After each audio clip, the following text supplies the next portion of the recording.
Okay. So one of the things that I learned early on in my life about trace minerals came from the Rudolf Steiner's Institute, the Biodynamic Institute. Yeah. And that has to do with using plants, understanding that a lot of plants are basically what they do is to bring minerals back up. So you can use the minerals in your environment, the plants in your environment to supplement your minerals. That's one reason why you want to add that to your compost.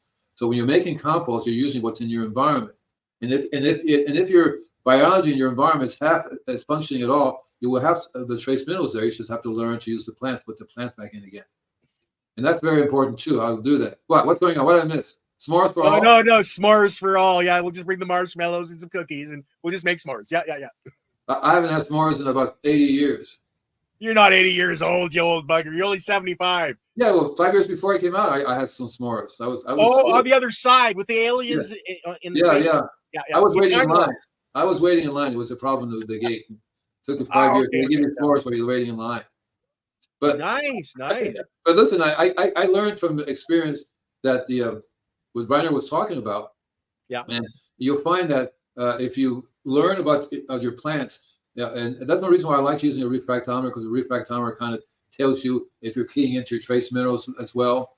And you'll find most people have a really hard time understanding that there's 96 different trace minerals, and they're all trying to figure out which ones are the ones that we need. But your environment will pretty much tell you what's going on. So if you go to a place and the guy's growing some really cool tomatoes, right? And then you're having a hard time with tomatoes, I would venture to say that his environment, i.e. the soil, is very different than yours. Yeah. So one of the things that's really cool is that's one reason why I like buying compost from other people whose gardens are doing really well, because I'm getting their biology. That's what you're doing. You're getting the biology and you're replanting them on your property. And you're hoping that if you set up your environment better, because one of the things if you do a transplant, they may die because your conditions are so bad, right? You do have to pay attention to the conditions. So it's one of the things I would do. I said, what is it you're doing in your garden so cool here, right? You want to understand some of the conditions that he's doing, and you want to see how different it is from your conditions. So you may find, for example, the guy makes compost. You don't make compost. I would go bingo. Learn how to make compost, because compost is a very important aspect of understanding trace minerals.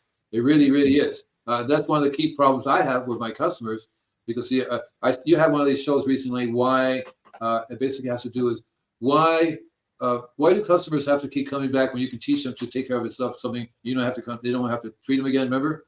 Yes, with Leighton Morrison and right. Was it Troy Hinkey or? I was watching Troy Hinkey and talking about how he can fix your soil so that he doesn't have to come back and be paid. So it's kind of a defeating job in that way, but he's helping the planet so much by adding that life back into the soil systems. So what I've learned is that there's a reason, and I tell people this all the time, and I really would like them to be sustainable. I would like them to make this property healthier and healthier and healthier and healthier, so they wouldn't need me or anybody else to do anything other than what they're doing.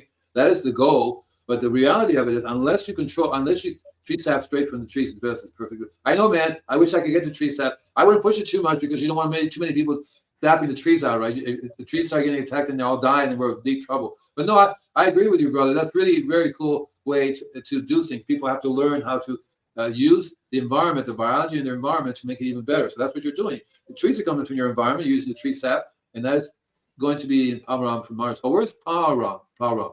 That's Canada? No, I don't think so. I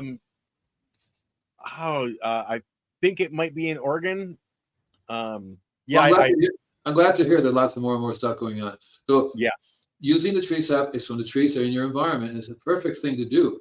You just go out, find some good trees. I don't know if it's for every tree, but I'm sure the trees have sap. But all the trees, you can get your sap, right? Yeah. And that's not too far away. Yeah, he's getting a little closer to here. He lives over here, so he's going that way. His name, this will Gardner Low. Yeah, I understand. Yeah, that's my name. You keep fading in and out. There it is. Hey, everybody. I have this great, wonderful truth. I can't wait till you get your new desk set up, Andy. You can get your camera set up so that this doesn't happen. My new desk is set up. This is the camera set up. Oh, are you not using a green screen? No, I'm not using a green screen.